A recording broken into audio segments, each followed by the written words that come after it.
Happy Friday, everybody. Welcome into this new edition of the Pack a Day podcast here on YouTube. My name is Andy Herman. You can always follow me on Twitter at Andy Herman NFL. Got the new sweatshirt, the new swag, go Pack Go, carry the G, don't be a dick, the motto that I live my life by. Please try to follow it as best as possible. Also, hit subscribe if you haven't already. I always appreciate that. But hopefully I've got a great show lined up for you today. I'm going to be going over a handful of Packers that I think are maybe a little bit better than what you think they may be. And I think maybe not you specifically, but, I just don't think these players always necessarily get the credit that they deserve. And maybe, fans just don't see some of the stuff that kind of goes on, when they're not watching it, maybe on the all 22 and breaking it down in a little bit greater detail. So I'm going to be going over 5 Packers that I think, again, are just maybe a little bit better, don't necessarily get the credit that they deserve throughout the course of the season in no particular order. Let me start off number 1 on my list with Marquez Valdes-Scantling. And I thought this last week was a really big week for MVS. And you talk about a player who was coming off the huge fumble against Indianapolis a few weeks ago that really kind of sealed the Packers' fate, ultimately lost the game. They didn't get the ball back after that in overtime. Just a crushing play, no two ways about it.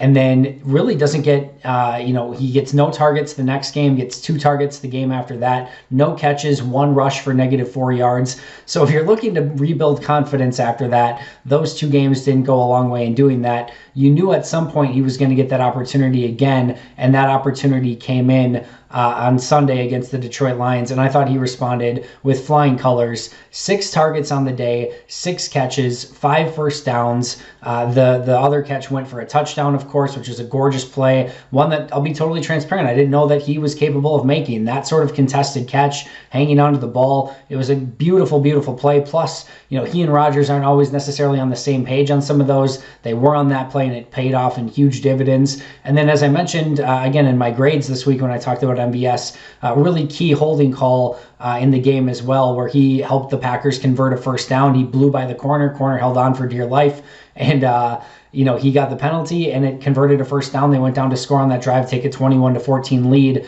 Had it not been for that, they would have had to punt the ball away. Detroit would have gotten the ball, and then who knows what would have happened from there. Detroit would have the opportunity to go down and maybe take control of that football game. So a really big game from MVS. And the thing that you love about it is it wasn't predicated on a bunch of deep balls down the field. This was a lot of intermediate and short passes that turned in to 10-plus yard plays, and again, converted multiple first downs. Those are the sort of things that you want to see. And yes, he had the holding penalty, but overall, really like this game from MVS. And I just think it was a microcosm of some of the things that you're seeing from MVS as a whole. You're seeing him be a much better run blocker this season. You saw him even in this game. Aaron Jones cut a play to the outside. He sprints ahead to try to make sure that he gets ahead and gets a block for Aaron Jones in the play. It was integral in the 77-yarder by Aaron Jones a couple weeks ago that resulted in the game-sealing touchdown. Those are the sort of plays that you're seeing on the side from MVS that, again, unless you're watching maybe the all-22 or watching the wide receivers block when Aaron Jones is carrying the football,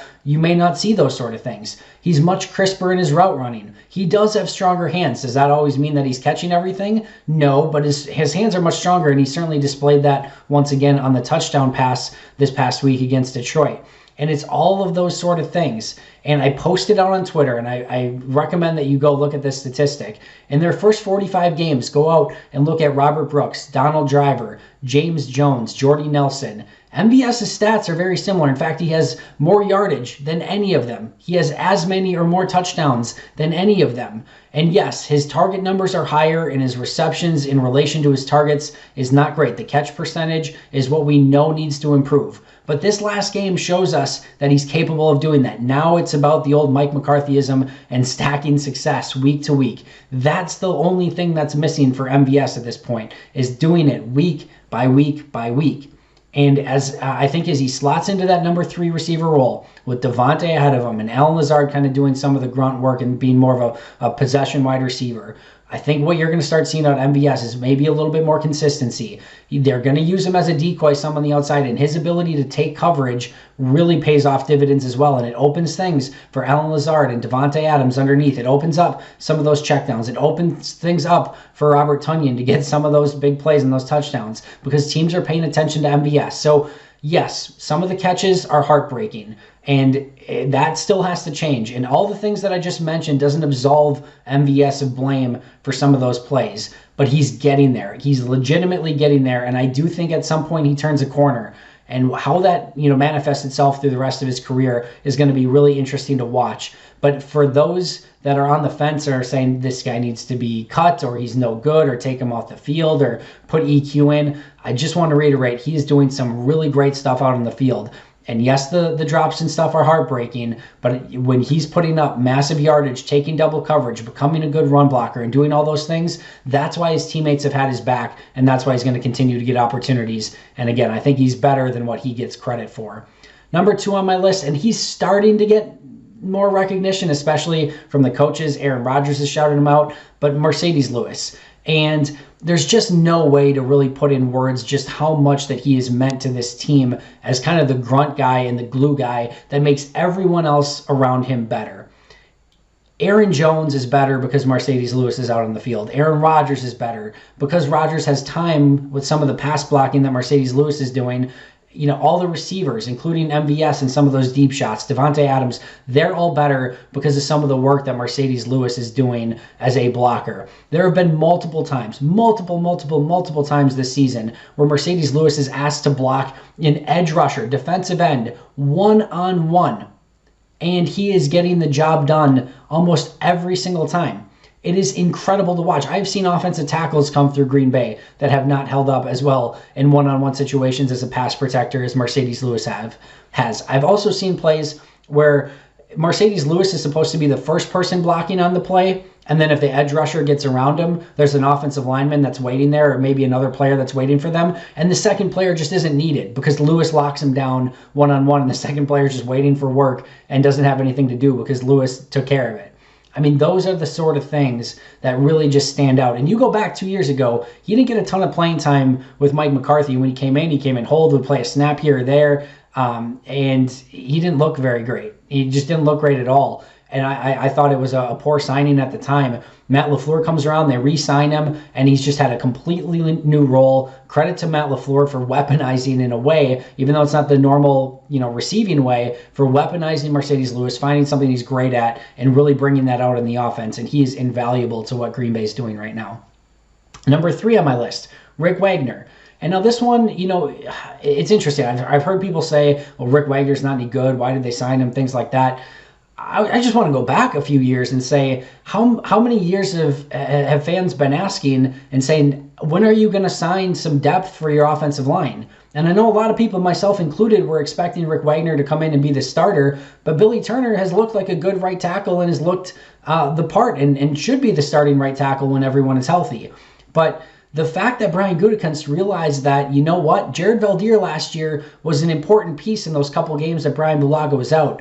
And there is so much value in not having to chip with running backs or add in an extra tight end next to them so that you have to kind of completely change your offense and not be able to run what you want to do. And to have a guy like Rick Wagner on the bench who can go in and start and play solid football and is grading in the positive for me this year, there is a ton of value in that. So is he living up to maybe the full extent of his contract? And if people were expecting him to be a starter, has he lived up to that? Maybe not. But even when he's been in there as a starter, he's been about exactly what I have expected him to be, a solid, if unspectacular, offensive tackle. And is he going to be dominant? No. Is he going to be, moving people in the running game? No. But you can run your offense with Rick Wagner in there. And if that's your 7th or 8th offensive lineman, however you want to look at it, and that's the guy that you have off the bench. Again, tremendous depth, and that's tremendous value. And I don't think he's necessarily getting the credit that he deserves for what he's been able to do when he has been in there. And I don't think Brian Gutekunst gets the credit for finally, having the Packers have depth along the offensive line so Green Bay can continue to run their offense. And we've seen just how valuable that's been throughout the course of this season. Number 4 on my list, Kevin King. And again, this is always going to be a polarizing player in Kevin King. And I know there's some that can't get over the TJ Watt stuff. I know there's others that are comparing it to what Jair Alexander is able to do on the other side. And it's, of course, not close. Jair's close to a shutdown corner on one side. Kevin King's a solid number 2. But a solid number 2 corner has a lot of value in this league. And you have to remember, too, because teams aren't throwing at Jair Alexander, they're going to throw more at Chandon Sullivan and Kevin King and other players not named Jair Alexander. And you also have to remember, corner's really hard in this league. The receivers across the league right now are ultra talented. How many passes to receivers are quarterbacks going to complete in a game? I mean, in total, most quarterbacks are completing 30 plus passes per game.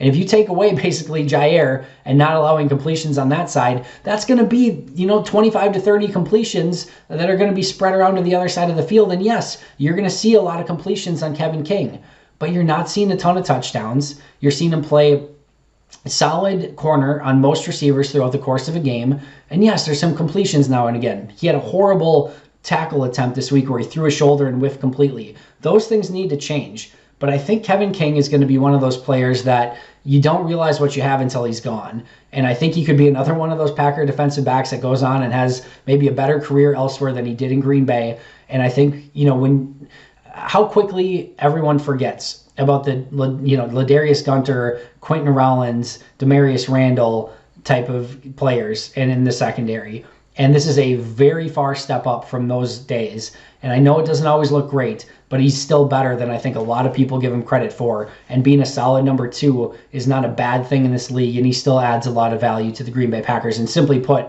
the Packers are better when he's out on the field than when he's been out.